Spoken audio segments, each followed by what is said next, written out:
afternoon, everybody. Welcome to the last session of the World Literature Lecture Seminar. And I think we should start now. Okay. Before starting the session today, I'd like to invite Assistant Professor Suresh Chodongpan to give us an opening speech. Thank you very much, Sujan, Karita, and thank you very much, Thai for hosting this event. And very beautiful atmosphere with Jamphaya River at the back. And I come from Paragon and Siam Square. Somehow, got bored of the shopping center. It's nice to be here, seeing the river. And so it's my great pleasure to be part of this exciting event. And I'm here not representing Chula, but representing the Thailand Research Fund for Soccerwall. And I always, find this academic event like this truly inspiring and thought-provoking, and because it increases a vibrant atmosphere, universities involved. And this is part of our large project, the so-called Humanities Research Forum Program, or as you probably may have heard, the Weki Vichai Visayasath Thai, which I am the coordinator right now. And this project has been initiated with a view to encouraging research and related activities in the humanities and social sciences, and with generous and continuing support from the TIF. More than 100 academics, researchers, and graduate students from broad spectrum disciplines in the humanities and social sciences have collaborated on our numerous projects, such as the annual Thai Humanities Research Forum, or งานประชุมวิชาการนะครับเวทีวิจัยวิทยาศาสตร์ไทย and this year we'll be organizing in Songkhla. So if you're free, if you want to present a paper, either you kind of researcher or you're kind of postgraduate and wanting to put your papers, to the audience, you're more than welcome. The theme, this year, the theme is not that significant. It's pretty, kind of general enough so that people can, just submit their papers. It's actually ambiguity, doubt, border, and frontiers in the humanities, or in Thai, คลุมเครือเคลือบแคลงเส้นแบ่งและพรมแดนในมนุษยศาสตร์ and will be held from the 19th to 20th of September this year. And the call for paper is out right now, and you should be able to submit it, and the deadline should be the end of May, or the beginning of May, I can't quite remember, but you better check out.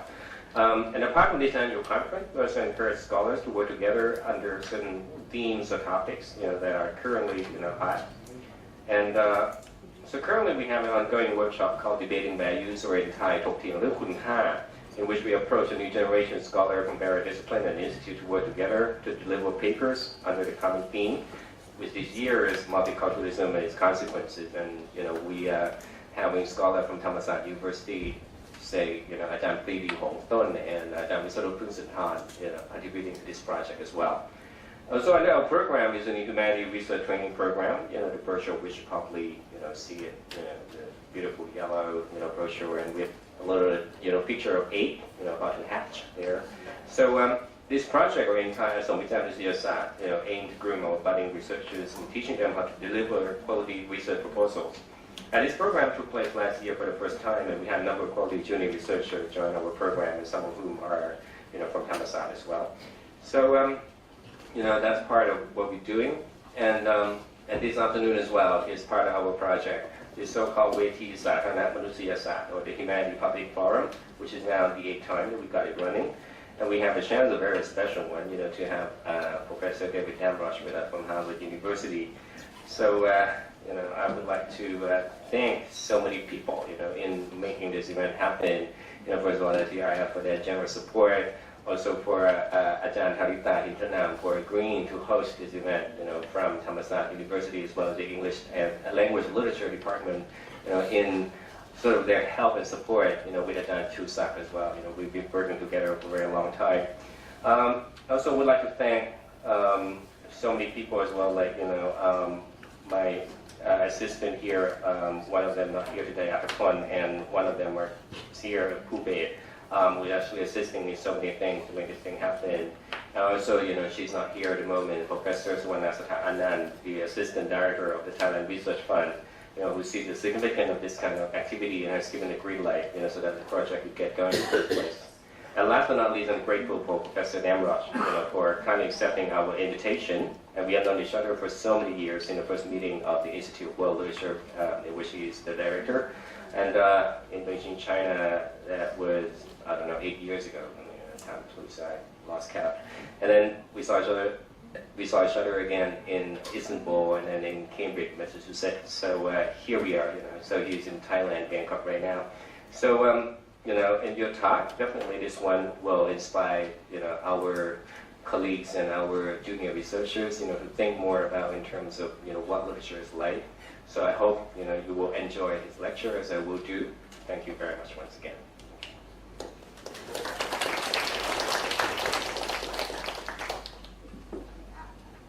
Thank you, Ajahn Suradej, for a warm opening speech. And I am Thaita Inanam from the Department of English Language and Literature. I will be the moderator for this session. Before we start the session today, let me introduce you some background of this series and our guest speaker, Ajahn David Damrosch. Ajahn David Damrosch is a professor from, as everyone probably already know, the Department of Comparative Literature, Harvard University. He's also the director of the Institute for World Literature, as Ajahn Suradej already mentioned. On 2003, he had launched a book called What is World Literature, which became, I would call, one of the Bibles of world literature studies, calling international readers to cast their eyes on peripheral literature. And he also later wrote and worked as an editor for many books regarding this area, such as How to Read World Literature, the 6-volume Longman Anthology of World Literature, and Teaching World Literature. And for this project represents a great opportunity to foster the interest in world literature in Thailand. This project is initiated, as Ajahn Suradej has said, by the Humanities Research Forum Program in association with Chulalongkorn University, Chiang Mai University, and Thammasat University. I'd like to especially thank Professor Suradej for inviting us in this project. And I'd like to think that Professor Damrosch's presence here today is part of that continuous good pursuit. Last year, Thammasat held a seminar on world literature and intertextuality to introduce the backgrounds and theories about world literature studies by Ajahn Subhidao Vimutti Koson, who is one of our lecturers, who is now pursuing her PhD at King's College, and Dr. Ram Prasansak from Ubon Ratchathani University. Of course, Professor David Damrosch is one of the favorites referred by the speakers. You can watch this seminar online in our department YouTube channel. This year we have the real David Damrosch here with us in today's lecture. I'd like to give you the background of the first 3 seminars that we held. The first 2 were held at Chulalongkorn University on the last Friday and Monday. It talks about, the first one was the pre-sessional seminar on David Damrosch and the world literature by Ajahn Suradej, who gave us the background of the studies of comparative literature and world literature and introduced important world literature theories, especially our guest speaker today. The next one was Professor Damrosch's lecture on world literature national markets, which reveals the crucial relationship between the local and the global, and the relationship of literary production and the market. And later on the same day, there was a seminar session on world literature in Thailand by Professor Damrosch, Professor Suradej, Ajahn Phra Jitiklangsi, and Ajahn Trisinh Bunkajon, which show us the dynamism between Thai literature and world market. And on Wednesday at Chiang Mai University, Professor Damrosch gave a special lecture on script world writing systems and cultural memory.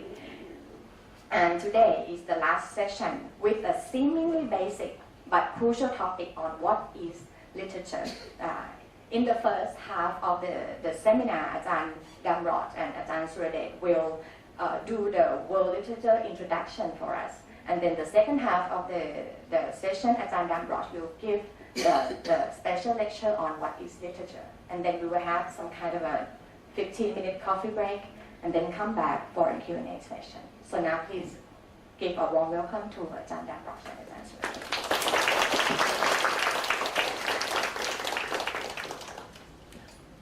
So maybe if I sit, I don't know if I'm quite. Stand up. Is this? Can you hear me okay? If I'm, then I can see you better. So is that right? Yeah, that's the question. I can't go. I can set it up like that. That's right. So I want to thank especially our host here at Damrosch and also my friend Surdesh for setting this up to begin with. It's a great pleasure to be here in Thailand and to talk about world literature with you. Surdesh thought it might be good if we began with some general discussion about world literature and why this is an interesting topic, why it has caught the interest of a lot of us over the last 15 or 20 years.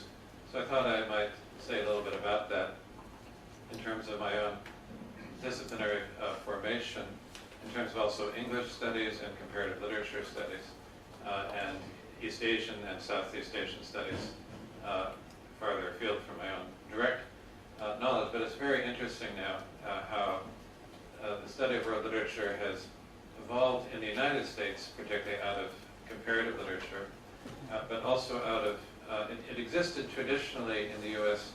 over the last 50 years in two locations. Actually, primarily even, was a sort of undergraduate program, broad survey, general education, often actually taught in English departments, where the most places of world literature courses were taught in the 1950s and 60s and 70s. And this was interesting, so that there was interest in the post-war era in the United States in really thinking of how to help Americans get out of the kind of isolationism and American-centered focus, very common in the United States. In the post-war era, thinking America was going to be really involved in the whole world and needed to know the world better. And a bunch of people in literature had the kind of idealistic idea that studying the world through literature was a very good mode to experience the world. On the other hand, in the discipline of comparative literature, which is I was trained in the 1970s, there was a lot of suspicion of the study of world literature because it was viewed as superficial, only in translation. You could not really understand literature well unless you read in the original. You have these survey courses in translation. What is even the point of doing it? And that was my training. And yet I always felt impatient because I thought there was a lot more of the world than any one person could encounter only in the original languages. I tried to learn all the languages in the world and I failed. I got through a dozen and there's so many more, and even those I was not fluent in. So, at some point something would have to change, or you just keep sort of isolated mode of study. And I should say also in relation to the, so increasingly I think there's been a new way of thinking, and obviously under the impact of globalization, we are just thinking differently about comparative literature, which in the 70s was still very much an area studies program, and the area was Western Europe. That's what comparative literature people did. There was one Swiss comparatist named Werner Friedrich. There's an early collection in the United States of essays on teaching world literature, 1960. And Friedrich said there's a problem. They would teach world literature courses. He said we should really call them NATO literature courses, because that's all we're teaching. They said even that would be false advertising, because we only teach 1/4 of the NATO nations. It was really French, German, British. You might do Renaissance Italy and Spain. You would not do modern Italy or Spain. Classical Greece, not modern Greece. 19th century Russia, not 20th century Russia. That was about it. If you did East-West comparative study, you would do China and France. You would do Japan and France and England. You would never do Vietnam, never Thailand, never Indonesia, never heard of it. But also you would never do Belgium. You would never do Poland. These simply are not on the map of comparative literature at all. Now what changes this is partly a huge influx of immigration into the United States. And it's quite interesting to me in terms of the discipline of literary studies, both comparative literature and the role of literary theory. I know a number of people here are interested in literary theory. Comparative literature in the 70s, when I was trained in the United States, was very much involved in the import trade of European theory to the United States. You would study Foucault and Roland Barthes and Michael Bakhtin and Walter Benjamin and bring these wonderful theorists to the Americas, and comparative literature departments would do this.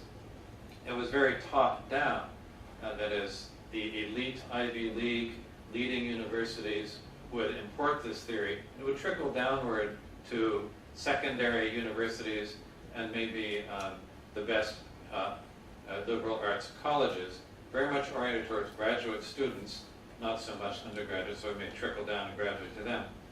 With world literature studies, a lot of the impetus comes up from kindergarten, high school, grammar school, because so many new immigrants were coming into the United States over the last 30 years, and teachers were finding in their classrooms people from 10 different countries, 20 different countries, and were thinking more broadly. In fact, this week, yesterday, I was talking up in Vientiane to International Baccalaureate School, talking to the teachers and the students in the high school. And there they have 14 languages in use in their school up in Vientiane, which is not the largest and most cosmopolitan city in the world, and yet they have at their school 14 languages being spoken by their student body. And they're doing world literature there. So it's quite interesting to see this emphasis. So if we think about world literature, so we always see the reasons why it is desirable to think more broadly about the world, to be able to bring in more literary traditions.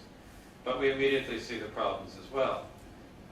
And the critiques of world literature, which are very real ones, are partly the old philological critique, how can you really study literature seriously in translation, which is a serious issue. And partly it's a political critique, that, the American study of world literature is just another example of neoliberal economics spreading out a bland, American, multicultural, depoliticized literary study to the world. So it's really the literary equivalent of Starbucks. As you're marking the other day, I learned a new word in Thai, Starbucks. Is world literature, how does it escape being part of this just bland neoliberal spread of a kind of easy listening multiculturalism? And so I think this is also why today's topic of what is literature becomes interesting to me, because if you're just working in Western European area studies, the question of what is literature doesn't necessarily arise because all the authors share certain assumptions. You would ask, what is French literature, or what is Romanticism? What is postmodern literature? What is women's literature? But you very rarely would ask, well, what is literature? Because everyone knew that, or it was kind of instinctive. You wouldn't necessarily discuss it. Whereas now, once you're looking outside any one system, you realize there are very different questions, definitions. What is literature? What is poetic language? What is a literary text? How is it written or recited? How is it read? What is its social and political purpose? What are the aesthetic values? Are suddenly questions that are up for real discussion. So thinking about this, I should say what caused me to write the book on what is world literature was that I had done an anthology of British literature. I was teaching then at Columbia in the Department of English and Comparative Literature. I did a big anthology on British literature, and then the editor said, oh, would I like to do one on world literature? And I thought, well, I'm interested in the world. At this point I was for a couple of reasons. Maybe I would say what made me a comparatist was English literature, and I think that's worth noting in an English department. So this is a little bit of a digression or background. When I was in 9th grade, I was 15 years old, my English teacher gave me the first book I'd ever been given that was really for grown-ups. It was Tristram Shandy by Lawrence Sterne. I had been reading before then Tolkien, Lord of the Rings, over and over and over, which is a great book. I like it a lot. I still teach it, in fact. But Tristram Shandy opened a whole new world. It was metafiction, it was satirical, it was sexy, it was hilarious, and it was very much, early, the rise of the English novel. It was very much thinking about what a novel is. And I thought this was wonderful. And where is there more like that? I have an older brother who was then in graduate school and became a professor of English. I always admired my brother and could easily become a professor of English just like him, starting with Tristram Shandy. But Tristram, as you may know, if you're familiar with that wonderful book, he's giving you his life and opinions. And he has so many opinions, he never gets around to much of his life. He's only born 200 or 300 pages into his autobiography. And he speaks at one point of my dear Rabelais and my dear Cervantes. Now, if Tristram had said, my dear Defoe and my dear Chaucer, I might well have become an English professor like my beloved brother, Leo. But he said, my dear Rabelais and my dear Cervantes, one French writer and one Spanish writer. Now, I was 15, turning 16, and I said, I don't really know much about those people, but if Tristram likes them, I would like them too. So I went and got these Penguin Classics copies of Gargantua and Pantagruel, and then Don Quixote. I read those, I loved them. This is also interesting on the theme of what is world literature, because world literature is not only what's out the widest frame for our individual traditions, but it also, on the opposite, exists always within a national context. World literature, for you and for me, is only really the works that we can read, that we have available. They have been translated, either they're in a language we have learned how to read at home or in school, or they've been translated into a language for us, circulated, they're sold, they're taught in school, they're in the bookstore. Otherwise, it's somebody else's world literature, not ours. So world literature for me was including anything Penguin Classics, which included already, I first read the Tang Dynasty poetry in a Penguin Classics edition, Ramayana, Penguin Classics. At that time, not a single work of Southeast Asian literature was in the Penguin Classics, though they're getting much better about that now. So world literature, which at this point was still European literature. So I read Cervantes, I read Rabelais, and I think, oh, these are great. I really like this satirical, fast-paced, funny works. What else can I read? Like this. So in the Penguin Classics, they would have list in the back other books by Penguin Classics. So I look in the back, I see a title, The Divine Comedy. I think, oh, I like these funny works. Let me get that one. So I buy it. I soon find that Dante was not quite the laugh riot that I thought. But by then I was really hooked on world literature. This was still the European world. And so it happened, and there's a personal element. My parents had been Anglican missionaries in the Philippines for the first dozen years of their marriage. Both my brothers were born there. Then the Korean War came along, and I was born back in the United States. But I grew up hearing about this whole other world. And my father had become fluent in the Igorot language, and we'd hear these words would come into his conversation. So I thought there's some world outside Western Europe or United States, and then became interested in pursuing that when I got the opportunity. One point here is that one reason that I am optimistic about the challenge of teaching world literature in a non-specialized way is that in my own experience, any number of things can spark an interest in the wider world, and that a introductory survey course in translation is not the end, but it's only the beginning of encountering the world through literature. When I teach a world literature course or do an anthology, my own utopian ambition is that every student unpredictably will be inspired to learn a language they never knew they needed to learn. And to me, a powerful impetus for learning a new language is if I fall in love with a body of literature in translation, and I think I need to know it better. This has happened to me more than once. And indeed, I've used the example, I think not here in town, but I've used it in Chiang Mai, I think, the other day. My middle child changed schools, moving to a high school where she could study Japanese. She studied it for 4 years, had 2 summers in Japan, had been back studying in college, simply because in 3rd grade her class went to a tea ceremony. You know, and years later she changes schools. My own closest version of this, it was interesting about my dear Cervantes, worth noting at this point that when Lawrence Sterne is writing in the 18th century in England, England was still a semi-peripheral country. The major literary powers... I can stand up. That's right. The hunchback of Harvard. The bear down under the weight of her. So, you know, England in Lawrence Sterne's time was a semi-peripheral country. The major literary powers was still France and indeed Spain. In a bookstore in London in Lawrence Sterne's day, you would have more works in French and in Spanish or translated from it than you would have English literature. This was already the case.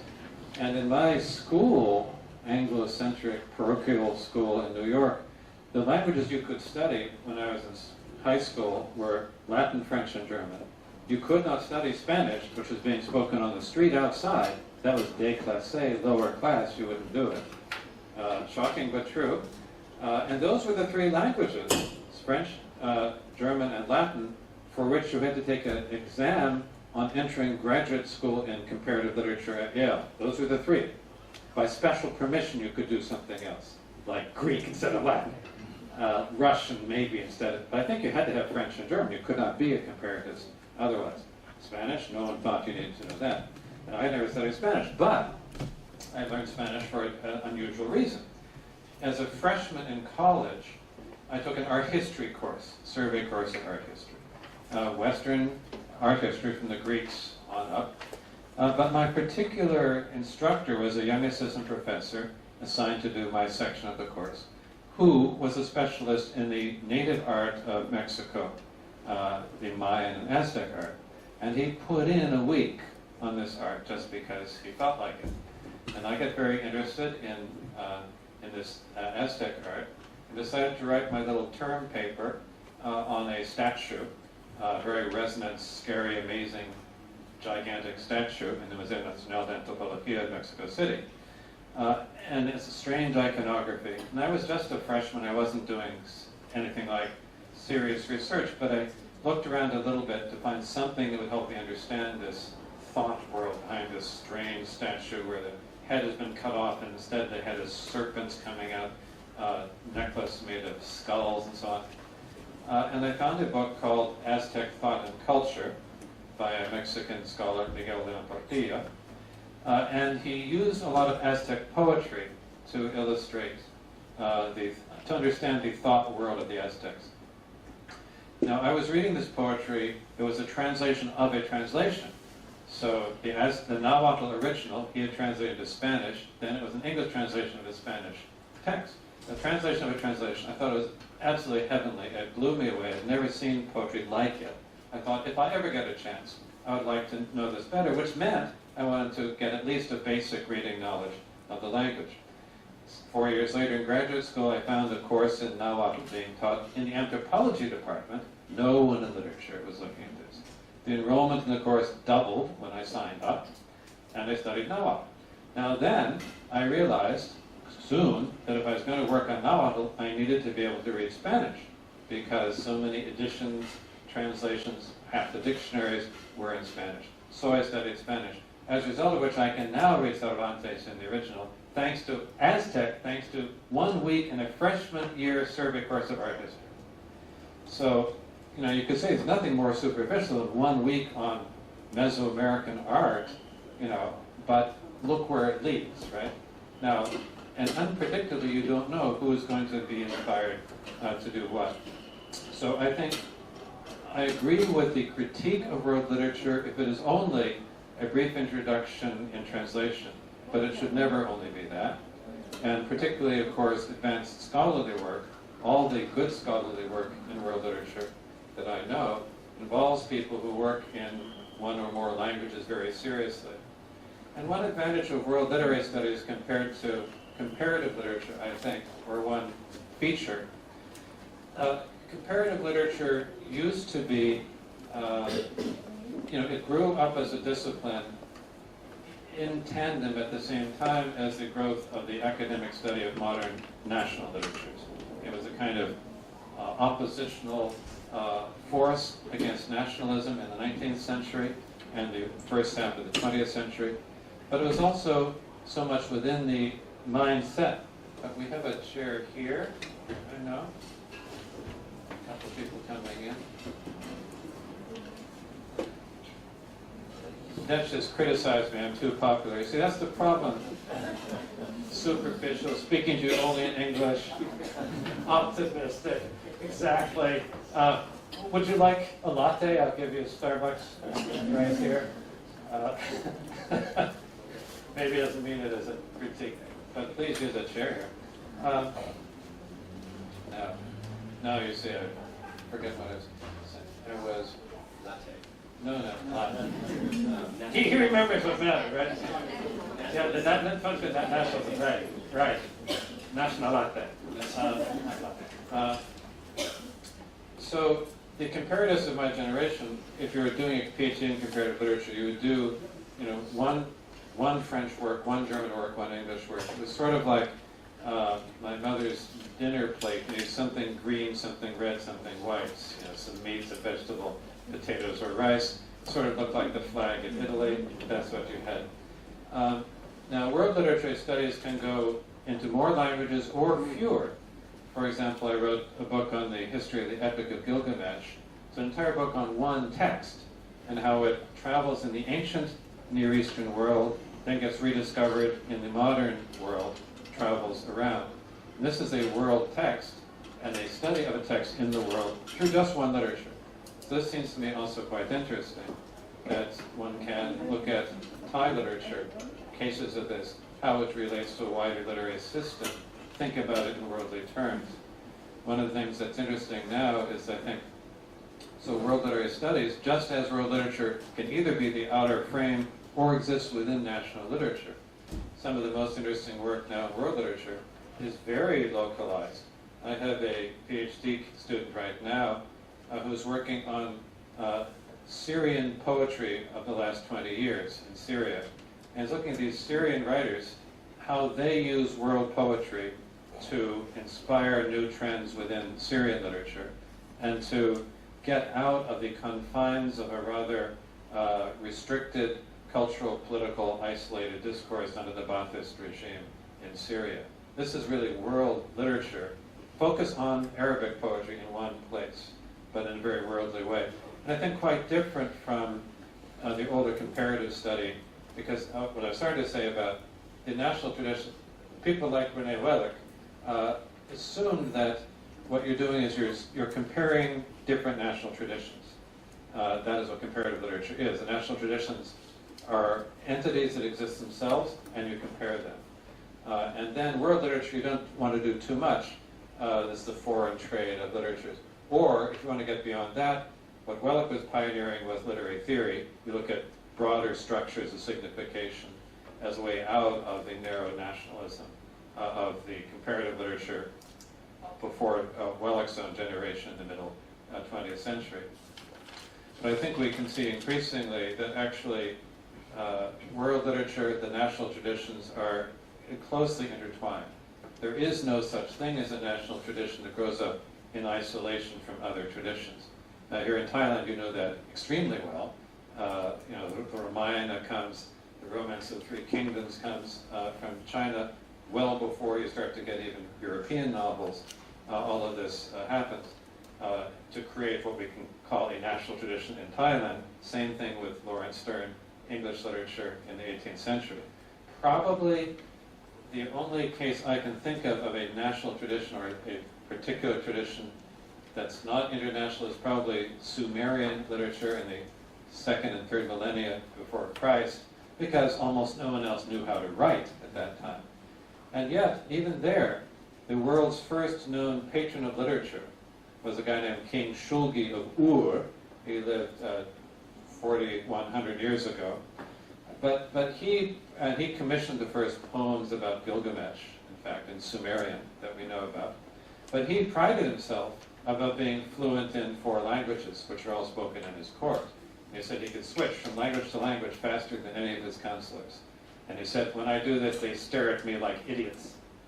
So already even the Sumerian literature is multilingual, multi-ethnic oral traditions being brought into the first known literary tradition. So there is, I can't think of any country, and even small countries are almost more international than large countries. French literature can afford to be parochial. A person like Proust, or indeed Roland Barthes, rarely read foreign literatures beyond maybe a selected amount of the Roman and Greek classics. They didn't care. Roland Barthes said he doesn't like to read in translation. He didn't, he almost never writes about an author who's not French. Whereas in a smaller country, it's inevitably much more international. No, you can't escape that fact. So the world literature studies today seems to me a very vital place to encounter the world, and also to then wrestle with these problems, that the landscape of the world literature is not an even landscape. There are huge disparities in power, economics, from one culture to another, and a lot of the interesting work in world literature today is very much about the center and periphery relations. The question, how far we have a global system, and some of my friends like Franco Moretti are very interested in world systems theory.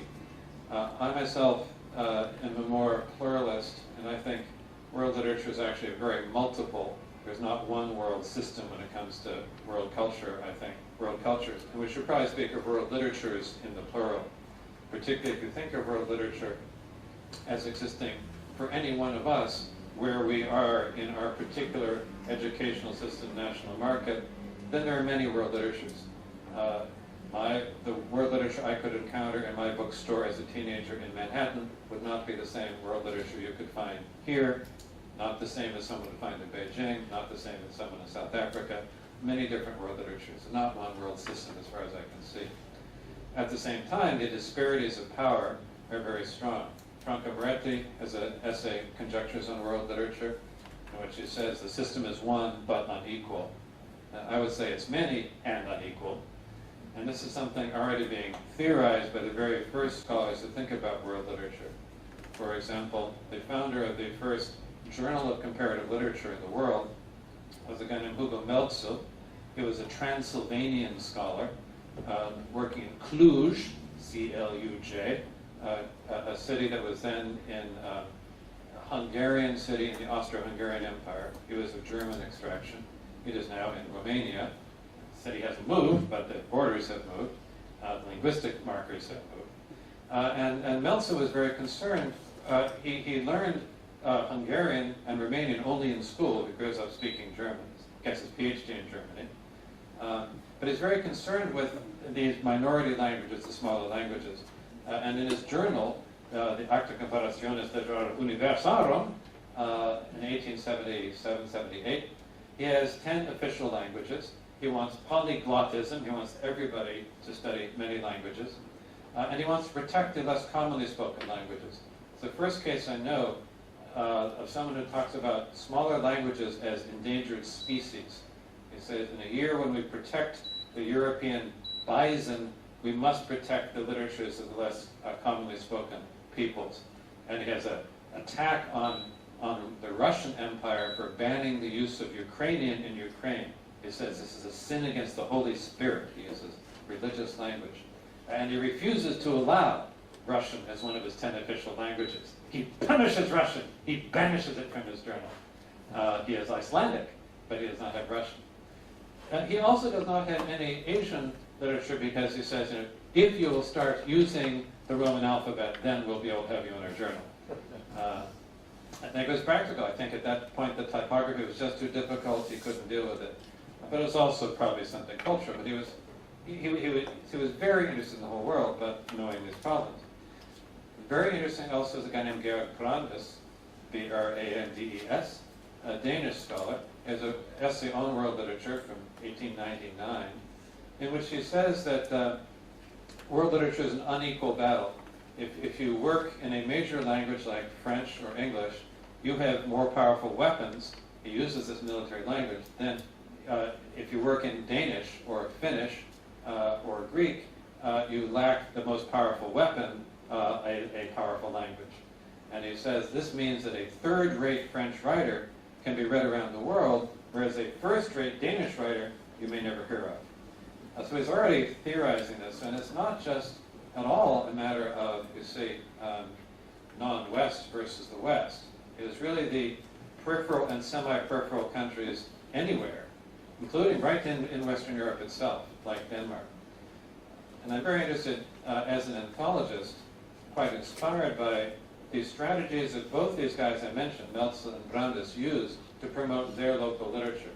Because they know, all right, it's the case, at any given time, certain literatures are hegemonic, people are going to be more interested, you can probably find more, right now, American bestsellers, or even American literary writers in the bookstores around the world, than you can ever expect to find.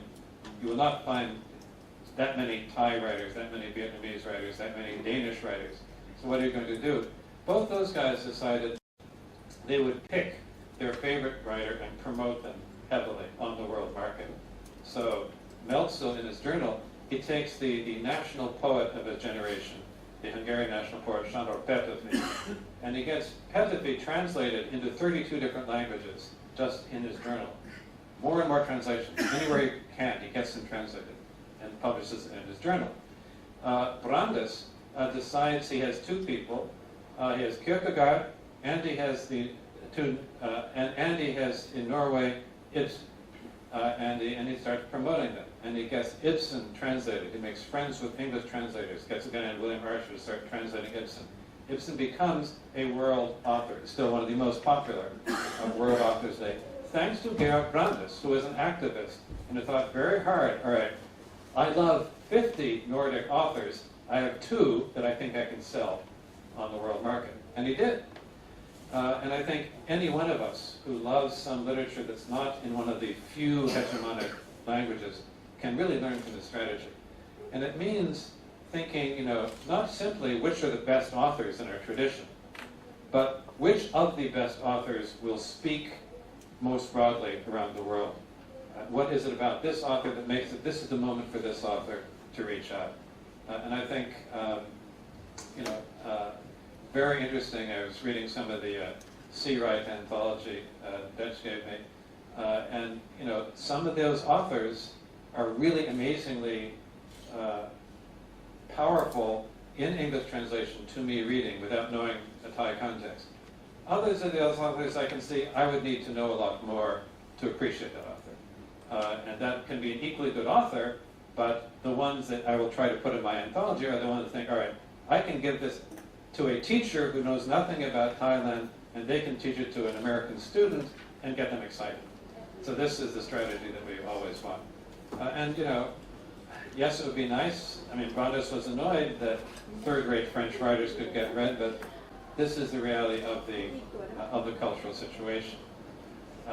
Another example on the theory of world literature that addresses this is Pascal Casanova, wrote a book in 1999 called La République mondiale des lettres, or the World Republic of Letters.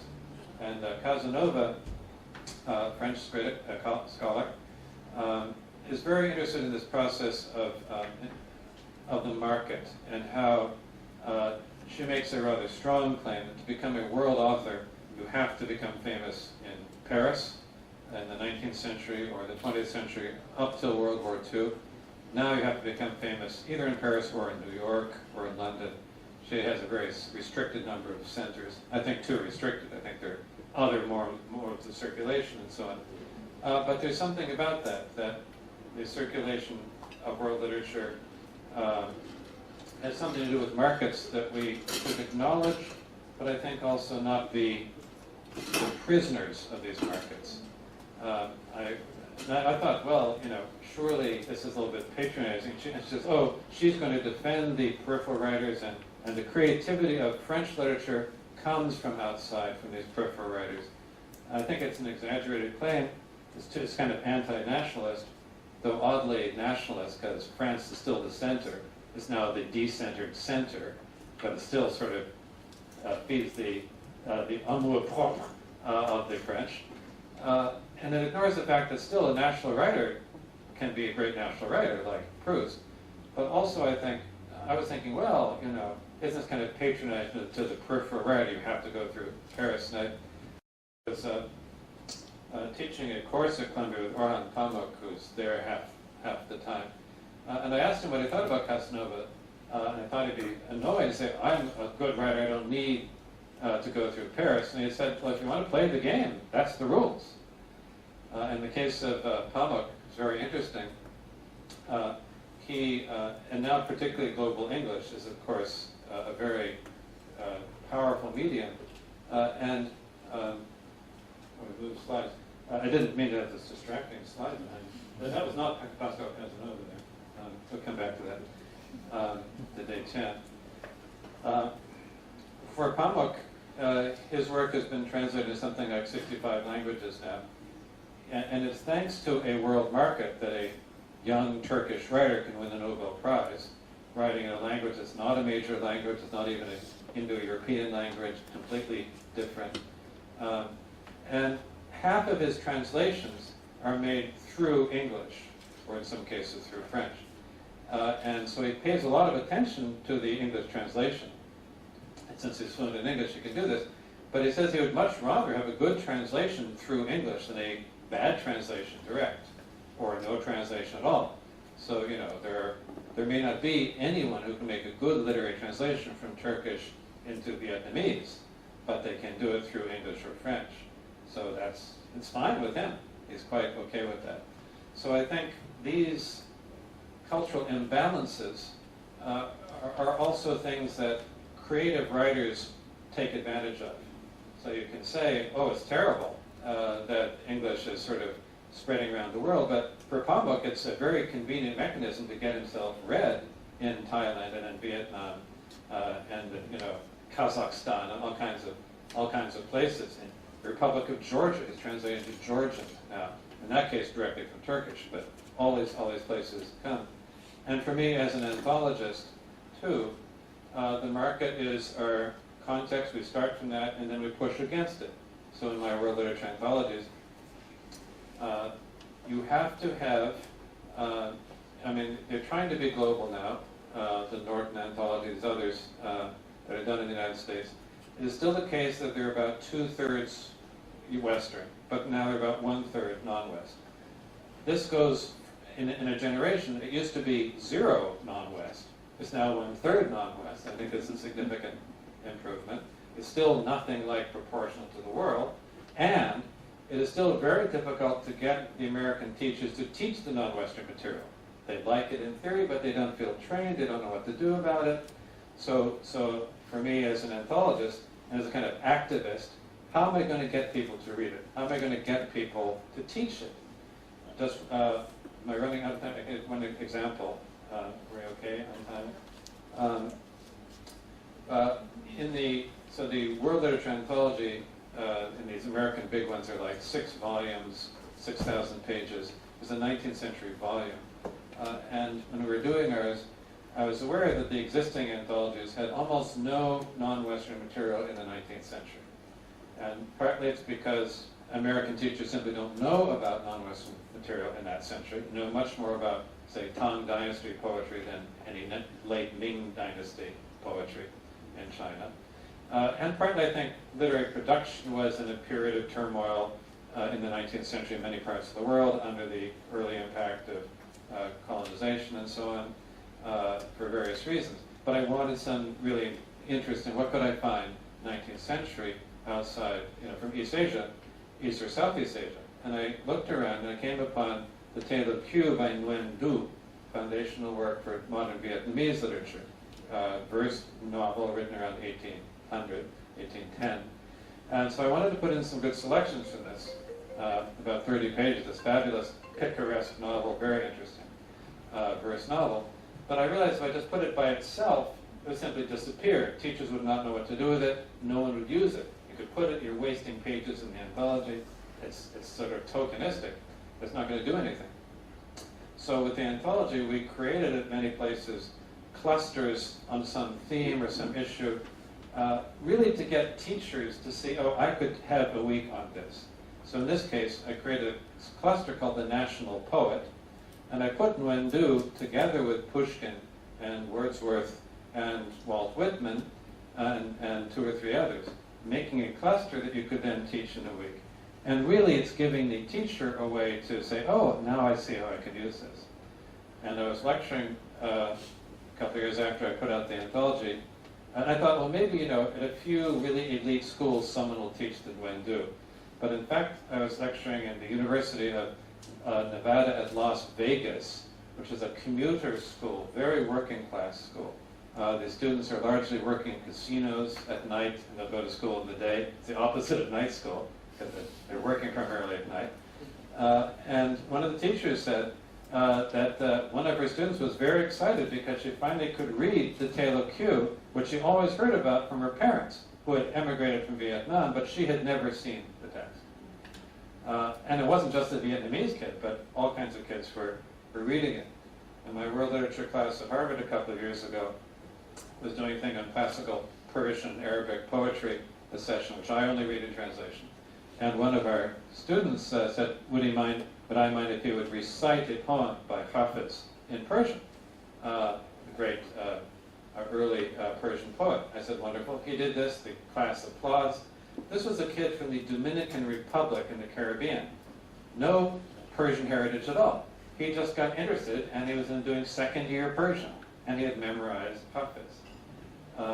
So one footnote to this is, in the early discussions of world literature, how to teach it, a number of the contributors in this 1960 collection worry about the problem of translation.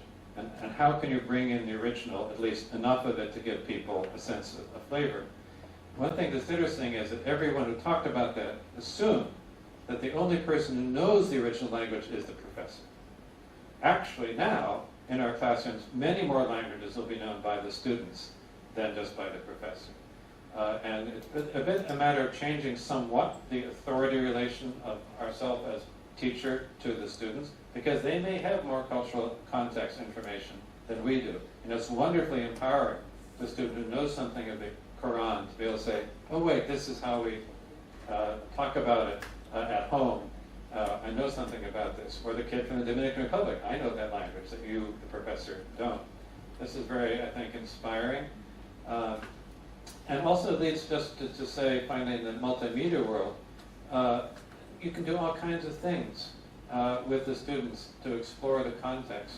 It's, again, not something that you, the professor, we, the teacher, have to just lecture for an hour. Here's the minimum you need to know to read Hafiz. And I know it, you don't, I'm going to tell you. Rather, with our students now in our World Literature Survey course, I no longer ask them to write a term paper. I ask them to do a wiki. And they work together, and they do a Wikipedia-style entry on any book of their choice from the syllabus. They work together, and the secret is they write much more for it than for a regular term paper. I had one wiki, for example, a couple of years ago on Shakuntala by Kalidasa, which had 274 footnotes. This kid never would have written that much, but they get excited, they get carried away. They have all this multimedia clips, video clips. They have maps, they have diagrams. They really get into it. And what was really remarkable, this is just done on the university website, just in the kind of course site. They post it up for each other to see. But it turns out you can find these through Google. I didn't even know it connected out. in a couple of years, last year I was going to look back from 3 years ago to find a couple of examples to show this year's students. Here's some good examples of our wikis. And I found the ones that Sarva looked at had been accessed from outside Harvard between 15 and 30,000 times. Because, in fact, there's not that much really good introduction to particularly non-Western works in the English language Wikipedia. And our students were doing the best thing on the Tale of Genji that you will readily find on the web. 30,000 people had accessed it. Now, and when does an undergraduate paper ever get read by more than their mother and their girlfriend or their boyfriend? Their roommate, not very much, right? So this kind of world literature is so exciting to me pedagogically and empowering to the students. They can bring in knowledge they have, they can go find knowledge and bring it into the classroom. And we have them do the wiki in time for the week in which that work is being discussed. They then discuss with the class how they found it, what the troubles were, and they give each other encouragement. They really do so much more work. And they become sort of, it's not exactly experts, but the gateway into the world of world literature. So maybe in just conclusion of this part, it seems to me that thinking about world literature now, both in terms of the challenge of language and the challenge of cultural context, it's a much more open and dynamic situation than the older model of the professor who knows everything, the student who knows nothing. And that the world comes in through our classrooms in a whole new way today.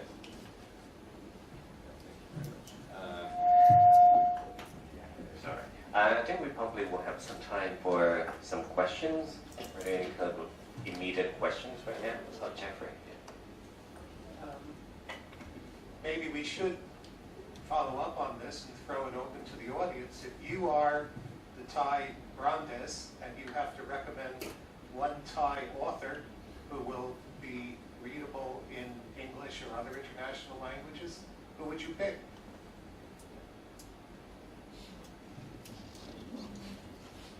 We are so unique, no one can understand us in every way.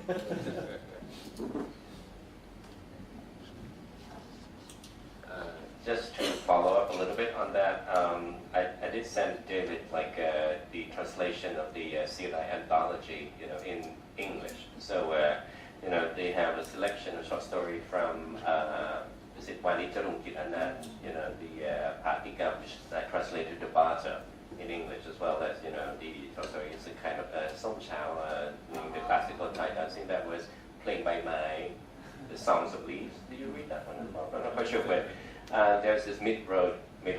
Yes, in Mid-Road. Yeah, Mid-Road family. Yeah. Sila Pomchai.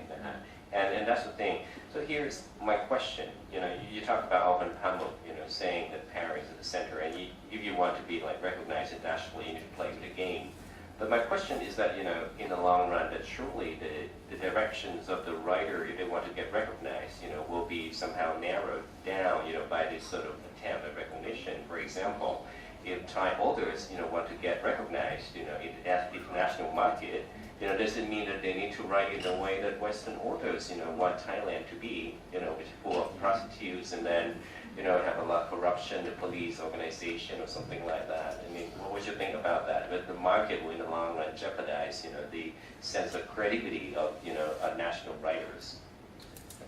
I think that this is an absolutely crucial issue, and it's something often debated in world literary studies today. My colleague at Harvard, Stephen Owen, had a rather controversial article 15 years ago called What is World Poetry, in which he sharply criticized the best-known contemporary Chinese poet Bei Dao, saying he's writing just to be read in translation, has no real organic connection anymore to Chinese society, could be written anywhere, reads like a bad translation even in Chinese. He said, what's the point of doing that? And I think, particularly with contemporary literature, let me say that it's hard, you have to be careful to avoid that sense of, oh, look how much poor stuff is being written, because, most of literary production is not going to last very well. My friend Franco Moretti has a wonderful article called The Slaughterhouse of Literature. And, the classics are the few works that have survived in the slaughterhouse. 99% of Tang Dynasty poetry was crap. 99% of Petrarchan sonnets were junk. We just don't read those anymore. We read the 1 or 2%, the Du Fu, the Petrarch. They survive for a good reason, and they run-of-the-mill ordinary stuff. I think the same thing is true. Suppose you were a peripheral writer in England. You want to become a serious writer, you have to write sonnets like Petrarch. A lot of bad imitative sonnets are written. And you could say, oh, what is specific to the English experience if you're writing about a shepherd and a swain in a sonnet form imported from Italy? But then you get Shakespeare. You get Thomas Wyatt. He figures out, all right, I'm going to radically revolutionize this form that I've inherited from outside. And I think so. This has been true all along. I think it's true today too. That most work that's written simply for the market is probably a superficial market, but that's not worse. Most national writers are writing for their national market. They're writing to be popular, they're writing to get read. So it's the same problem in any case. And the great writer will find a way to creatively turn the market inside out. Now it can be done by two very different strategies, and in the Seawright Anthology you see both of these strategies can work. Some of the best stories that I read are quite local and very sort of Bangkok specific, like that one about the Mid-Road family, which is all about a lot of it's making a whole family, having a kid inside your car while stuck in traffic. And it's this wonderful satiric thing because it starts out from taking the opposite of what you would think, which is the narrator loves the traffic jams, right? It's how his romance gets started. His kid is born. They have sex in the car. It's like, what's not to like? It gets a bigger car, so it has like upward mobility by being stuck in traffic. So perfect. So you might say the Westerner is Thailand is the place where you have third world city traffic jams. How awful, poor oppressed people. But then the writer has turned it inside out, doing something quite brilliant with it, unexpected. On the other hand, the longest story, I'm forgetting it was one about the plants with the Chinese name. The neon pot by the window. Yeah, by the window. And the author's name was?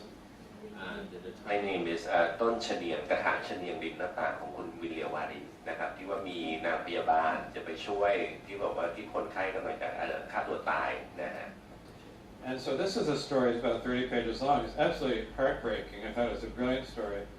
There was, and that was remarking, there's nothing Thai about it. If you just look at it in translation, it's not marked in any way. I mean, there's a Chinese plant. It's noted as a Chinese plant, but that could be, anywhere. And yet, so it's deliberately universal. Oh, they could also say being stuck in traffic now is a universal phenomenon too, right? So either one can. I think of this in terms of a brilliant essay by Jorge Luis Borges from 1951 called The Argentine Writer and Tradition. And Borges had started out writing very local stories, realist stories set in the suburbs of Rio de Janeiro. But at this point, he's shifted to writing his universal metafictions in halls of mirrors, in the library of Babylon, that kind of thing, Babylon. And he's reflecting on this, and he says, well, he used to think he had to write all this full of local color, language, little slang phrases you'd only know in Buenos Aires. But then when they started writing these more universalized literature stories, his friends said, finally, you get the feeling of Buenos Aires here. And he has a funny line in which he says, and he was writing partly against the kind of aggressive cultural nationalism that the Perón regime was promoting at the time. And he says, a true nationalist should reject the need for local color as a foreign import. It's the foreigners who want local color, right, as such. And he gives a beautiful example. He says, which he picked up from somebody else, the reason you know the Quran is an authentic work is because there are no camels in the Quran. Whereas if someone from the West was writing the Quran, a fake Quran, you'd fill it with camels everywhere. Just like in the Seawright Anthology, no elephants. If you're writing from outside, you're going to have elephants. And it's even quite funny, when I did this book on the Epic of Gilgamesh, the designer had a cover showing a bunch of people riding camels across the desert. There are no camels in the book! They were not using camels. They were using horses and donkeys. Sorry. In Iraq, no camels. But they put them on my cover, you know. And I got them to change the cover so to de-emphasize the camels. So I do think this writing for the market then is a double-edged thing. A weak writer will always succumb to the market and only be trapped by it. A great writer will use the market against itself, and can be either the strategy of the local scene.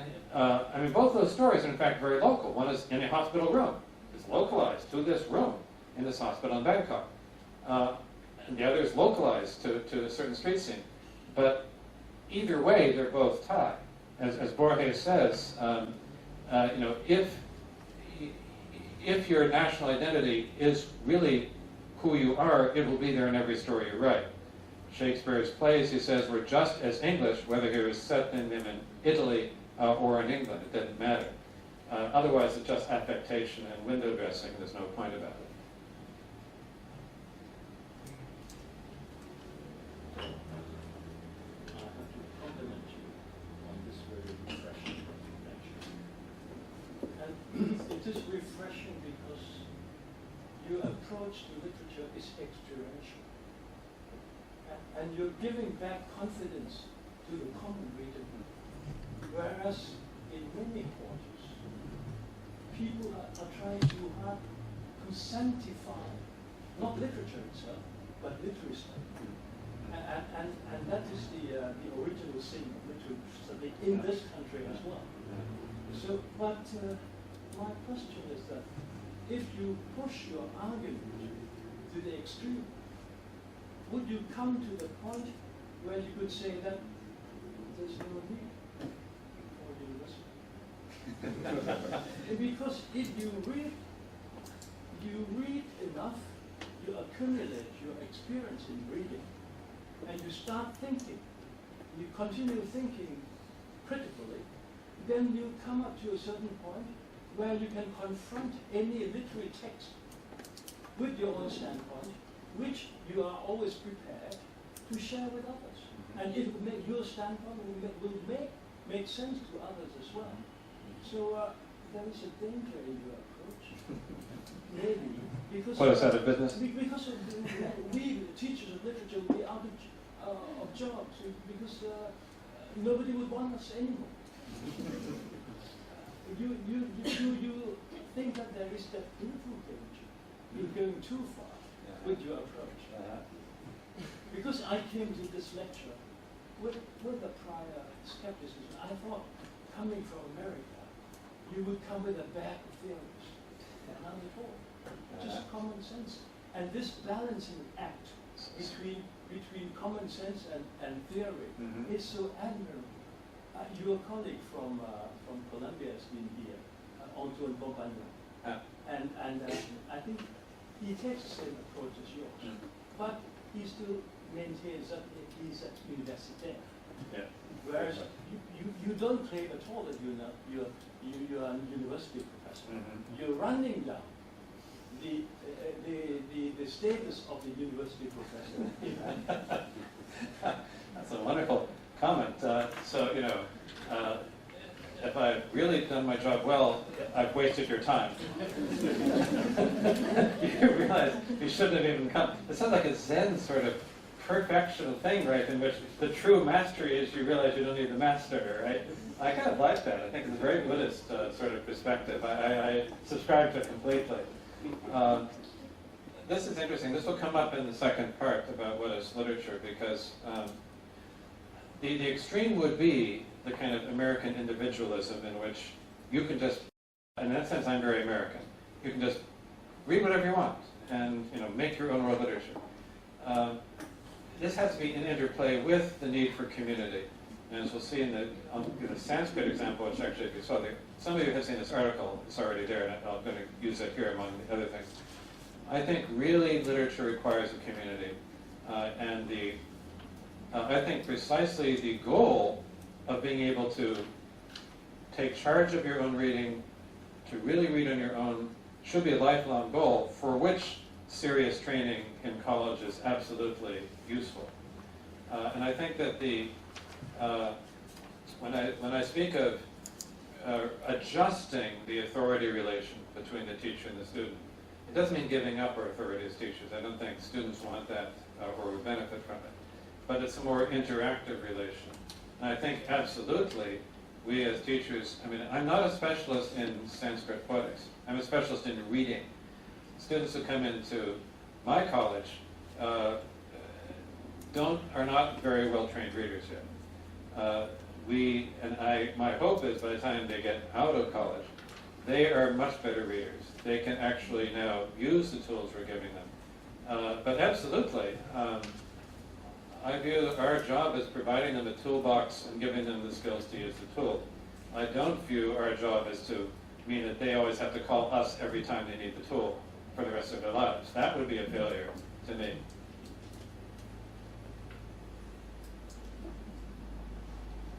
Any more questions regarding that? I think Ajahn Tirana said a very interesting question in terms of the need to have a professor in literature at all, which probably I'm in jeopardy as well for that. But anyway, with teaching reading analysis perhaps, and then languages wise, probably we need to give authority to student, nonetheless to some extent. Let me just add a footnote to that. Yeah. That the underlying question here is, why does the university still exist after the invention of print? In any subject. Because of course it used to be you needed the guru to learn from, because there were no books, or there were few manuscripts, they were expensive, ordinary people couldn't afford them. You needed to have the teaching given to you by the guru at the ashram, or its equivalent, the university. The term lecture in English, I don't know if it's the same etymological thing with Thai. A lecture means a reading, because in medieval Europe, the teacher had the book and would read chapter by chapter. And in Germany, in the 15th century, 16th century, you could fine your teacher if the teacher skipped a chapter, because then you couldn't get the whole information. So then, print is developed and becomes fairly, and particularly with the invention of the paperback book, anyone can afford to buy the books. Why did not the university disappear? I think two things happened. One thing is, the new technology of print allows the university to develop a new technology of education, which is called the seminar. For the first time ever, the students can do the reading before they come to class. This was not true before. So it invents a whole new way of instruction. Interestingly, even the lecture still survives. It should have disappeared, except it turns out that students learn something from the personal engagement with someone, seeing their mind work through. So you learn in one way, conversationally in a seminar, and a rather different way, why are you here, rather than simply having read an essay, and some of you even read the essay and still came, right? And actually, partly because then I can add stuff to that, it'll be not just simply the same as that essay, but in fact the personal engagement is extraordinarily important. So I think that's true in every field, and that I think it actually strengthens our position enormously as teachers if we say, we're going to empower you to read, and not just to read literature, to be critical users of language, which will benefit you in every aspect of your life, in a way that high school has not empowered you to do. The general discourse is trying to keep you from doing that. This is the place where you can learn how to do that. I think somehow that should be developed in Thailand, because even though we give pieces like this, all the students, they still don't read it.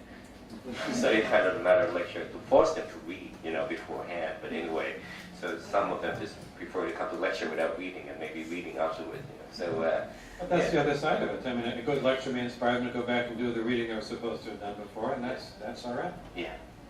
Are there any questions about this? So about the development of world literature, I think David gave a very succinct introduction on what world literature is like. It's about the implication of literature as it moves into the world at large. So, I'm not sure whether I'm wrong or not, but if you try to compare comparative literature with nationalism in the 19th century, would world literature be something equal to globalization in the 21st century?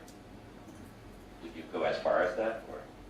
I think certainly the rise of, I think it's a very interesting analogy. And then in between this, the third term that I should have brought in already is post-colonial studies. So you have the era of nationalism and literary studies in the 19th century, they're not really thinking very much about empire. This becomes a central subject of a lot of literary studies in the mid to late 20th century, both comparative literature and Commonwealth studies, English literature, a lot there, and sort of thinking about literary studies in imperial context, which is not necessarily comparative at all, because you can do Anglophone literature, or Francophone, or Hispanophone, or Lusophone, or indeed Sinophone, and think about the imperial context. And that brought a very strong political edge into literary studies in the work of my former colleague Edward Said, particularly Gayatri Spivak, Homi Bhabha, and so on, and people elsewhere in the world. I'm just thinking of the American context. And I think, and there's to this day some tension. There are very strongly committed post-colonial studies scholars who often feel world literature is just giving into globalization and it's losing the political edge.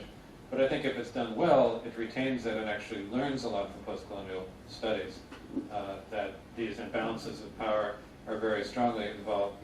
And at the same time, I think it opens out from post-colonial studies to a post-colonial world in which a lot of the interest and excitement of literary circulation involves the issues of cultural politics, imbalance, hegemony, center and periphery that were first developed in post-colonial studies, but also cuts across the old colonial trade routes.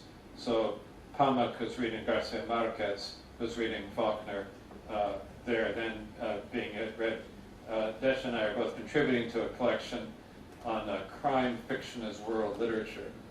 And this deals with political issues very often, but not specifically in a colonial, post-colonial way anymore. It's a very globalized world that I think is the next step to me that still incorporates the essence of post-colonial studies and can feed back to it. So you can still, it doesn't replace older comparative literature, nor does it replace post-colonial studies, but it's a framing device within which you can freshly think about national traditions, colonial, post-colonial traditions, as well as the true global novel.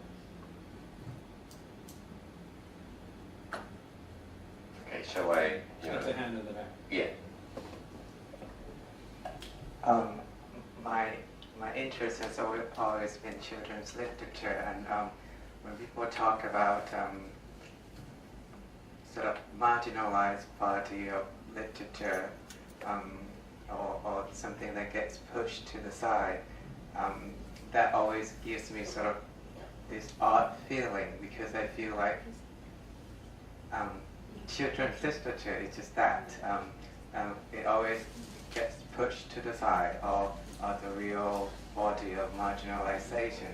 And so I was wondering whether in world literature, this body of literature, which is very rich, would ever be part of this exciting enterprise, so-called world literature at all. I mean, we have interesting studies from Australia by Claire Bradford, who has done amazing work on children's literature through the lens of post-colonial studies. We have someone like Donna Ray McCann from America looking at African-American children's literature, particularly from the antebellum and post-bellum eras. And these are exciting areas of inquiry. And I think if it can be part of world literature, it will only give a bigger, more complete picture of this exciting field we want to call it world literature today. And so I was wondering whether, as someone who's been a key player in this study, whether that's something you have in mind at all.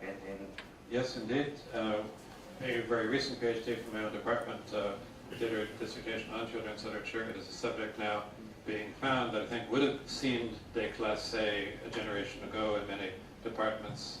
And we see very popular courses in children's literature increasingly multiplying, certainly in the United States. And I know also here, Dutch was telling me about this, it's one of the things that there's a lot of student interest in. And I think, and I was just talking about this in Vientiane yesterday, because they were saying there's so little tradition of literary writing in Lao, but there are these children's stories. And this is one of the things being first translated. There's a press doing these, and so forth. And the things like, Ramayana stories for kids. And to me, a lot of the interest, I always like to try to connect things, and to me what's so interesting about children's literature is if it's not separated off as a strictly ghettoized separate thing, but this kind of part of very dynamic, much as related to elite literature and popular culture, so too children's literature and so-called grown-up literature. So, I mean, I said I was reading Tolkien until I was given Lawrence Stern, but I also teach Tolkien now. I teach him as the last of the great World War I poets that was writing in the World War II era. The war he was in was World War I. And it is, The Hobbit is viewed as children's literature, Lord of the Rings, but it's also very much about World War and very grown-up issues. And certainly, in the American context or the Anglo-American context, Harry Potter was extraordinarily influential. Got my own son to start reading serious literature, for example. I take this very seriously. And I think this is part of the interest of world literature is coming really as much from K through 12, younger years, as from the top. This was already noted in the 50s. One of the scholars working in the 1950s talking about comparative literature and why it's better to have a broad view than a national view. He says that no child is such an American America firster that she'll refuse to read Grimm's fairy tales and Caro in French and 1001 Nights. 1001 Nights is a great example that we teach all the time in world literature course. And I read it as children's literature first, and now you read it differently, the uncensored version.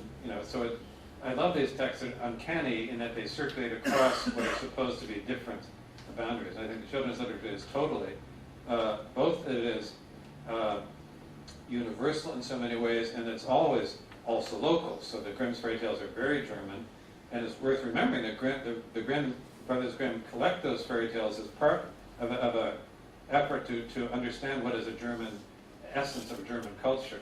At the root is what we take these. The Kinder und Hausmärchen, right? Child and home. That's what it is. And equally in the world literature context, there's a whole new way to think about it. So in our world literature anthology, we have the example of, and you come back to the American context, the Uncle Remus tales, African American stories. A number of them have roots in the Panchatantra from India, and these Panchatantra stories are translated into Arabic, then into Swahili. They go into East Africa, go over to West Africa. Slaves bring them to North America and start retelling them. So there's the story of Brer Rabbit has a direct antecedent in Prince Five Arrows in the Panchatantra. So you have a wonderful example of, it's not just universal in some vague way, it actually has circulated through various market routes that can be retraced. I think it's very, very exciting for world literature today.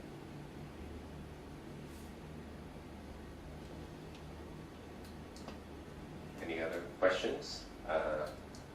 We're now moving to children's literature now, so it could be anything really. It could be regarded as world literature as as being read in other parts from the point of origin. So the time right now is perhaps we can afford one more question or something, or and then we need to have a break. So may I don't know, ask any Ajahn Chusak, you have any questions, or you seem to be thinking a lot. I don't know. It's a wonderful thing to think of all of the national literature can be included in the so-called world literature anthology, but sometimes it seems like a number game. I mean, how far would you go? Where will you draw